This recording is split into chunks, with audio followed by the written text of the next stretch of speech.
Hey, secret friends, welcome back to the Spotlight. This is, of course, our show where we talk to creators who make all the stuff that we love. And Peter and I are this evening joined by Vernon Smith, comic impresario and Star Trek Lower Decks genius, as far as I'm concerned.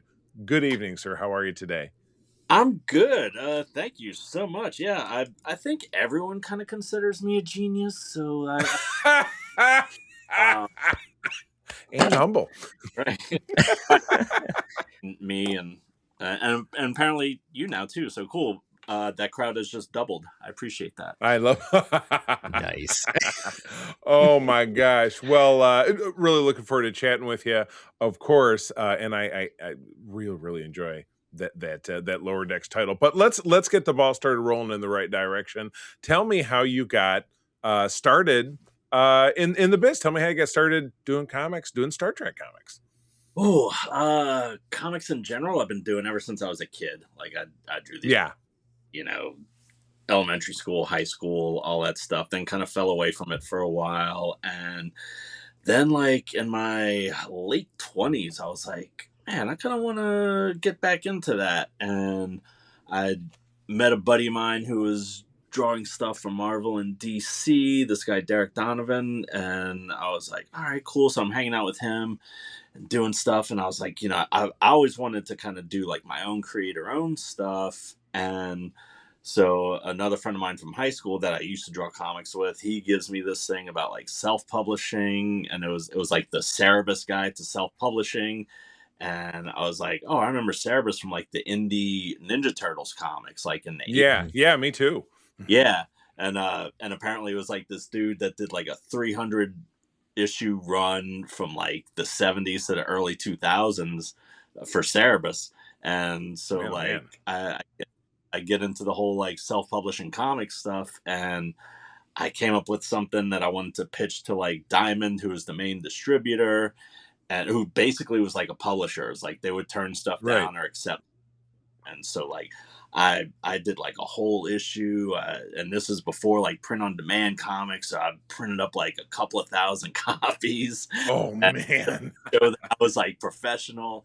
And I sent it to them, and they said no thanks. Oh, And so yeah, so Oh boy. but I did a couple of other like self-publishing things actually later on through Diamond and Kickstarter and stuff, and that like did pretty well. And I mean, like as far as like an indie comic can. Um and yeah, and then one day a few years ago, because there, like I said, I love doing like indie creator owned comics because it's like you can do what you want with them. But there were like a few properties that I'd always wanted to do, and one of them, of course, was Star Trek because I've been a fan for literally as long as I can remember. Yeah, Like same. I was a kid, like saw Wrath of Khan in the theater in like first, second grade, and was hooked. And reruns were playing for TOS, and like my whole family Yeah. sat around. Next Gen premiered. Like I've seen every movie in the. I even saw like Final Frontier in the theater. I was like in summer school and I was Oh, catching home, and I got off and I popped into the theater by myself um to see Star just wow. time well spent. Trek. Uh, but like no one else was into it. Like nobody. Like I had friends who, were comic book geeks, and like but they like turned their nose up at Star Trek. Like, I was like a punk rock skater kid. Like nobody was into Star Trek. It was just me and like my Mhm. parents and a couple of their friends. That's Uh, very much like my own background because yeah, same thing. Even amongst my group of friends, there was kind of middling interest, but I was like super intense. Like yeah. I'm taping every episode and pausing out the commercials. And when I went away to college, my mom Oh yeah. kept doing it for me, so I had all those tapes forever. And so yeah, like Oh very intense. yeah. I would like I'd record them on like those Kodak VHS tapes, and I'd a label on it, and I'd write it in like the Star Trek font, like to where like Oh, legit. Uh, that's a I step had like beyond. I like that. all the movies, and then put together it had like the image of the Enterprise like flying towards you. Um, That's cool. yeah, like That's awesome. like Dude, I went to like a Star Trek convention when I was like in third grade. Met Scotty. Um, Oh, yeah, met That's Shatner at that's awesome. our show like the same year. Like I was in it like deep. Um, yeah. and yeah, like kind of I'd gotten away from it for a little bit. Like I didn't have cable when Voyager was on, so I didn't see that when it was airing, but I did like once it hit streaming, like I caught up instantly. Um, Yeah. and yeah, so a few years ago, a buddy of mine was working on Ninja Turtles, and the person who was doing like assisting the colorist, like just it's called like flatting, where you just like put flat colors on, then the colors goes in, Mhm. tightens it up. Yeah. That person had kind of flaked on him, and I was like, dude, if you need someone to do it, I'll do it. And I figured it would be like, okay, and I could get in at IDW because they do like my three things that I really wanted to do was Ninja Turtles, ponies, and Star Trek. Um, The ponies. yeah, Ponies are so big. right. Well, like my daughter got into ponies, and then one day, like she's watching it, and I hear a familiar voice. Oh, yep. Yeah, dude, you know where I'm. Mhm. Yeah, and I'm like, is that Q? I was like, is that John Delancey? And it was playing this character called Discord, who is basically Q in the pony. Yo, Like he I have only seen those clips, yeah, but Yeah. but they yeah, You yeah, just that's over my head. That's awesome. yeah, yeah. he's like this. It's it legitimately is hysterical. Yeah, Yeah. Yeah. made up of all these different pieces of different animals. He's like doing magic, breaking fourth wall, like all this stuff. And I'm like, dude, that's Q. He's just in their universe and not in ours. Like that's how he appears to them. And so that got me hooked on ponies. And I was like, yeah, if I could do this, Yeah. and if I could like do it and like have something where your kid thinks you're cool, like why not? Uh, Oh, wow. yeah. So so yeah, like I did like the color. Some point, if you draw a Discord, you need to stick like a tiny Q reference Right. on there somewhere. Right. Yeah. Um, I should have done that in this. I do enough other Easter eggs in. But yeah, so Yeah. Big time. like I did like the coloring assist stuff and was like, hey, if you guys ever need like any interiors or covers with turtles, because I'm a huge turtles fan too. Like I grew up on that stuff, and so I did like a cover for that and was like, all right, I'm in.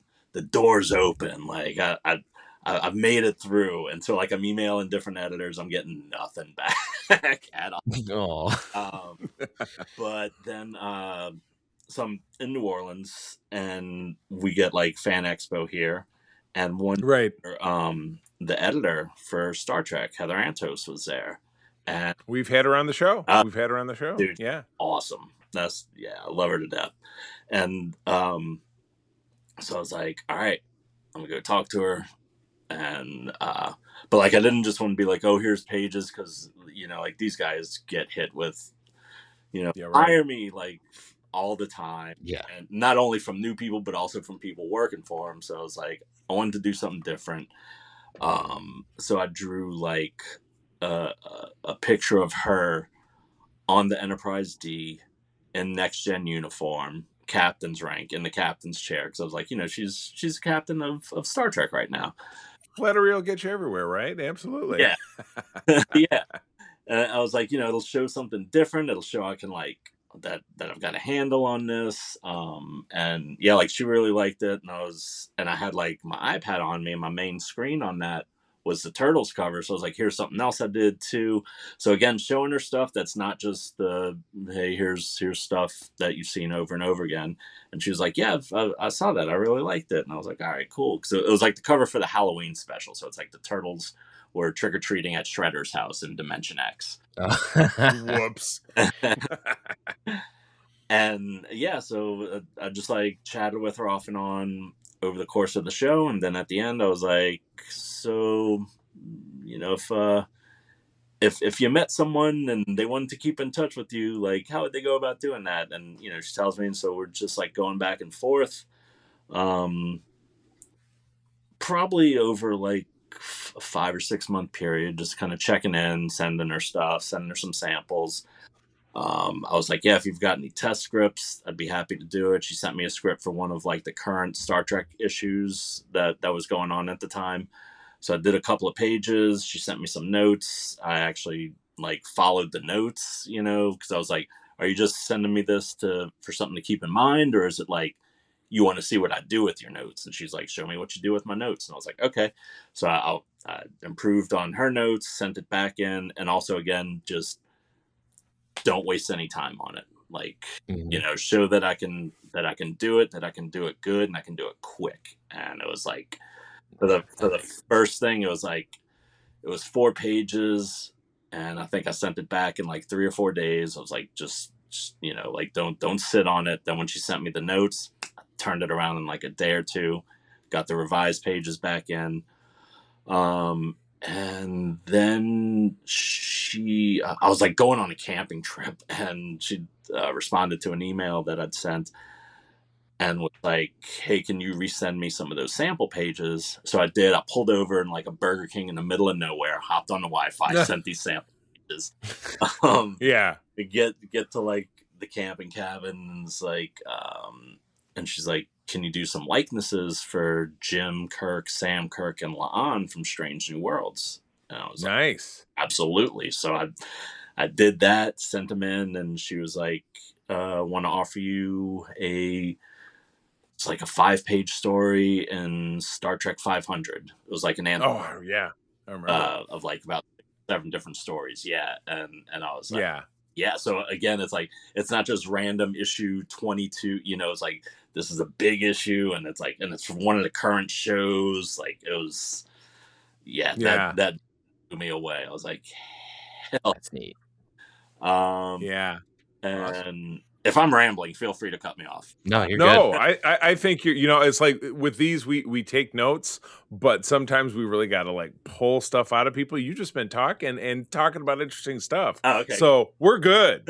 We're real good. All right, cool. Yeah. So I do that. I'm like riding it. I'm like, man, if this is it, screw it. I've hit the, I've hit the goal. Yeah.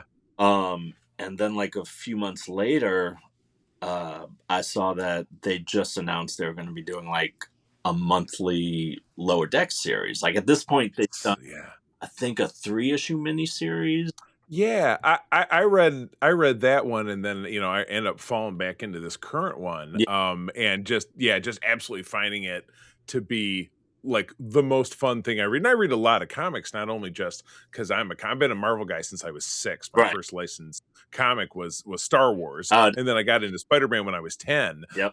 So that's now 40 years gone by. But so I read a lot of comics, not only talk about on pods, but just because I'm a big comic guy. But yours is probably the one I enjoy the most. I think it's the most fun. Yeah.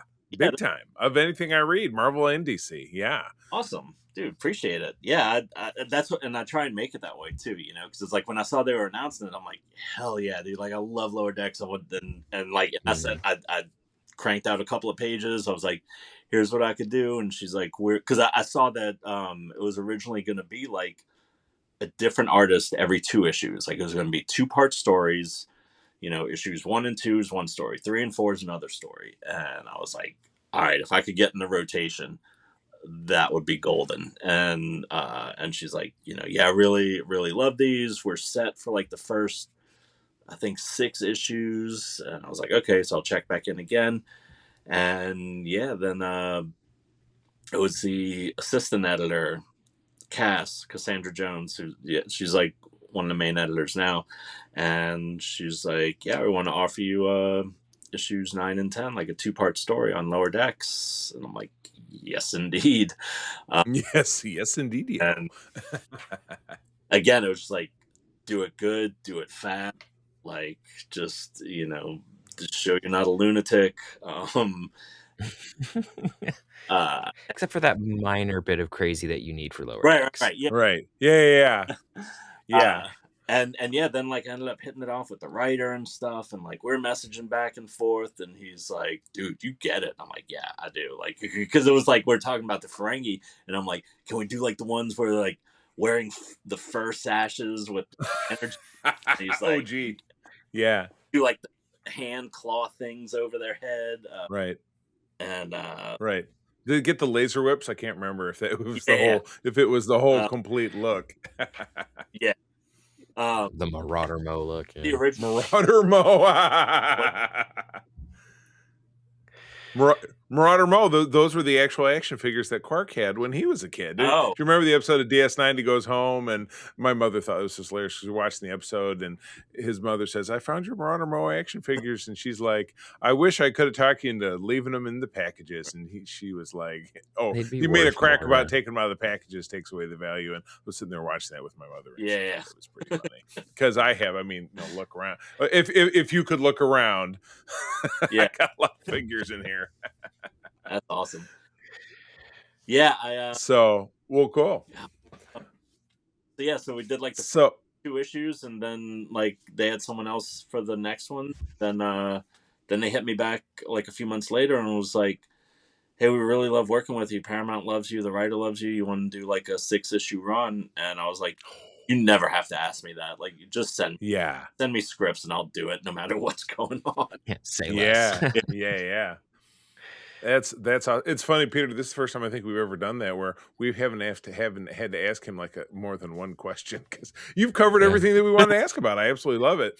But I have another question because you and I were gonna sit down and do this a couple of weeks ago, and you had mentioned that is the series winding down, or is it turning into a third volume, or did I misinterpret that? Like, is the series ending?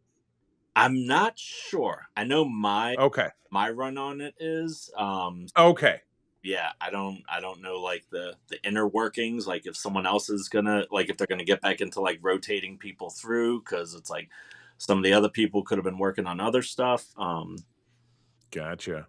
Yeah, because I was chatting with a comic writer guy who I've had on the show at a con here in Michigan last fall, and he mentioned to me, and of course he shall remain nameless. He's like, "Don't say nothing, don't get me in trouble."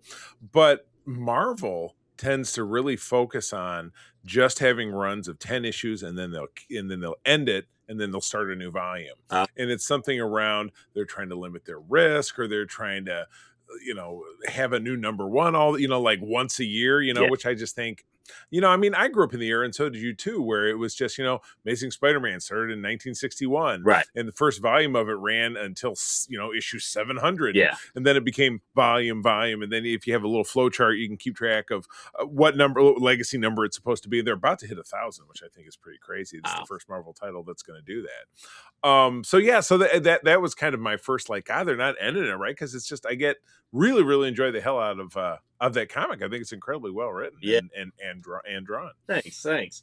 Yeah, I've been seeing stuff like that, like kind of more of a shift to like 5-issue, 10-issue. Oh my goodness, subspace interference. But we're back. So Vernon, you were talking about we kept blowing up every time a ship hit us, and now it did. I know it was cause took effect. Way too long to figure it out. I didn't have pips. It just took too long. Right. Yes, and there's Kelsey Grammer to save us. Yeah. So Marvel, DC, they do these like little short runs, right? And so okay, well, I guess that begs another question. For me, what are you reading right now? Like outside of Star Trek, like in the superhero realm, you love turtles, you love the ponies. When it comes to Marvel and DC, like what are you into? What titles are you following, if any? I am so far behind right now. I am like insanely behind. I don't really read too much of the superhero stuff. It's usually like some kind of indie comics, but now we're crossing our fingers to see if this holds out for a second, because we've had all audio issues. 3, 2, 1, 3, 2, 1, go. So anyway, Vernon was talking. We were talking about Marvel. We were getting back to talking about indie comics, and so Peter, you had a question about Star Trek and stuff related to that. So why don't you give that a shot, and we'll wrap on that one. All right. So because you've been a Star Trek fan for so long, and you've been working on some of the comics, as kind of if you were given free reign, like blank check, is there any particular era of Star Trek that you would really like to be able to illustrate and have a fun story in? Yes, there are 2. Cool. One would be original series movie era, like Oh, my favorite. Because that was my first too. yeah, Like like Wrath of Khan, I think Star Trek 3 was mine, which is my favorite movie. yeah, the Monster Maroon uniforms, refit Enterprise. Like I would like to see a 5-year mission that was just never shown, and I've even got ideas for like what I would want to Yeah. do with it. Like yeah, Marvel did that during their 90s run. I don't know if you followed it back then, but they did this series, and I've got to get a copy of it at some point. It's called Untold Voyages, where they did oh 5 issues, and each issue was they were 1 year apart from each other, so it was a 5-year mission. oh And okay they switched like in issue 3 or 4, and they switched from the motion picture uniforms, which always get crapped on, but they're actually yeah. usually very unique, into the Monster Maroons. And it was really very cool. And I've got to find that. I collect old out of print comics, and most of the ones I get are DC and Marvel Star Trek. Right. Like it's Yeah. a big focus of mine. But that's a super cool series. But I would love to see you take that on. So you got 2 buyers right here. You can tell Heather about that. We're on board. I absolutely yeah. I have it in mind, and I have an idea, that I would like to talk to them Yeah. about. Another would be kind of another lost era that would be post TNG, pre Picard. Like Okay. just seeing, like adventures that maybe the people went, like Beverly and Jack, like Right. Riker on the Titan, like anything like Worf on the E, like what happened to the E, Right. Yeah, the big like mystery. It was not his fault, whatever it it was was. not It his wasn't. fault. Absolutely not. Yep. Yeah, like things that would kind of like, because we caught up with them in Picard, but like something and something that's not, because I mean the first couple of seasons of Picard were kind of like Picard with just regular life stuff. Like I'd want to see like Starfleet stuff, like a couple of people like in a ship, like just seeing what they're doing, Right. or Right. even if it's not like Starfleet, but just like some kind of crazy adventure. Like I said, Beverly and like Kid Jack, like that would be cool. Right. Right. Totally. You think we'll ever Indiana get Jones going and doing yeah. medicine out in the Do you think frontier. we'll ever get Star Trek Legacy in our lifetime, or has that train sailed? I want it to be there. I so do. I mean, Yeah. that setup at the end was just perfect. Yeah. I would, and I love the G.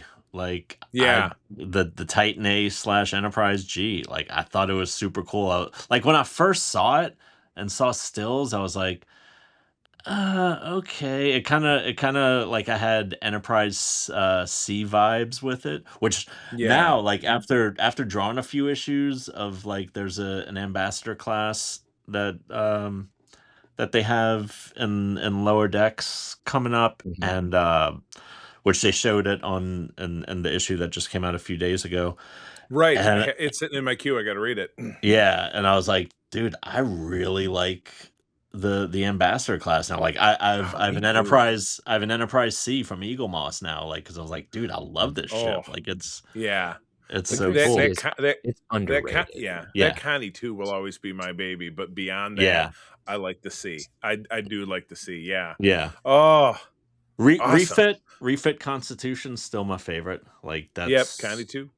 That's a yeah. It got stumbly to say refit all the time. So Connie 2. I think okay.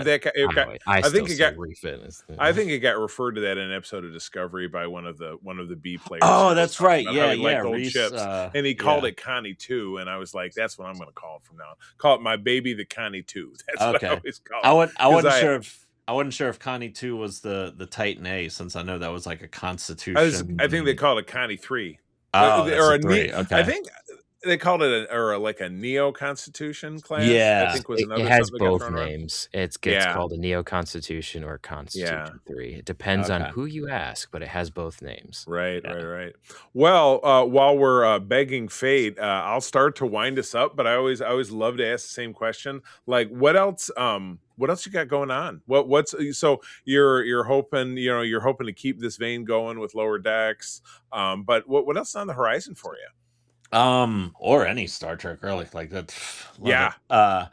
So I just wrapped up a few days ago my 8 issue run on Lower Decks. I took it. Aw. I took a nap. I'm I'm gonna cut my grass. Like I'm doing laundry. Like I'm catching up on all the things.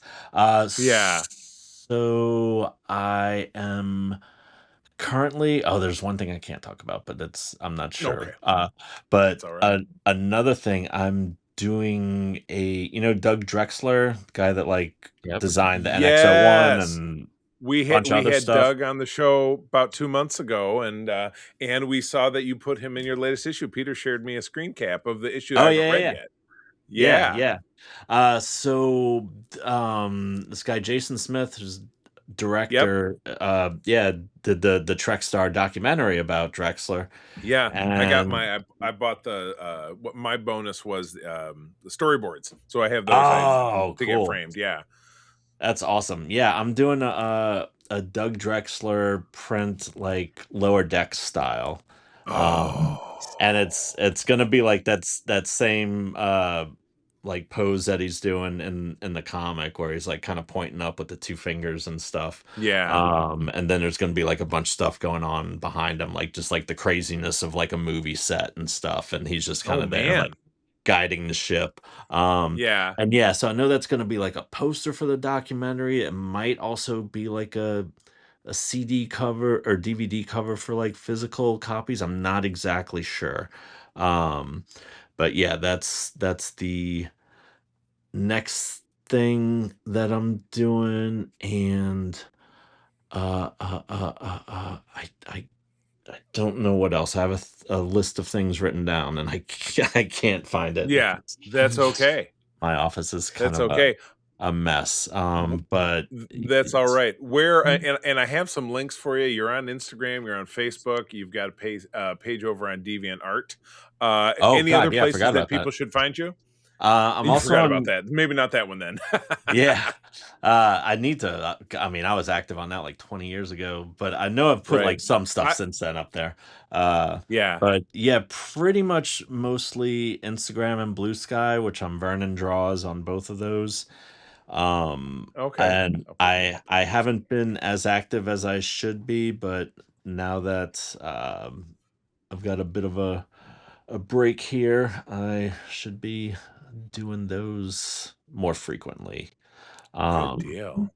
yeah, and I've got a couple of possible things Star Trek related, but Love it. I don't know. It's kind of developmenty, so or developmental Gotcha. or yeah.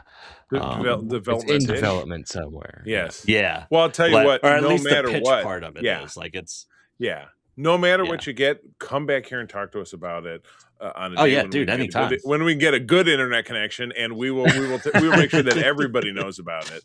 Right. But with that, I'll wrap it up. My God, it was so awesome to meet you. I look forward to hopefully meeting Yes, you dude, this same time here. next year when I'm in New Orleans, my wife and I, before we get on that boat for the next Star Trek cruise. You and I can hook up somewhere and have a drink or dinner or whatever. Hell yeah. And we're gonna drag Peter along on the cruise some year. He and his At some he and point. his I keep telling him his brother is active duty military. He saved some money getting that ticket. So I'm just saying I'm gonna keep pelting him with it until he does it. Oh, But cool. but yeah, thanks for being here, Patreons and listeners. Thanks for tuning in. If you'd love to hear more of these, patreon.com/Secret Friends Unite is where you find us. You can hear lots of great conversations like the one we've had with the absolutely awesome Vernon Smith. Thanks for tuning in, man. Great to Oh, see dude, you. thanks for having me. Like anytime, for real. I had a blast. You guys are awesome. Good deal. All right. See you next time, listeners. Thanks.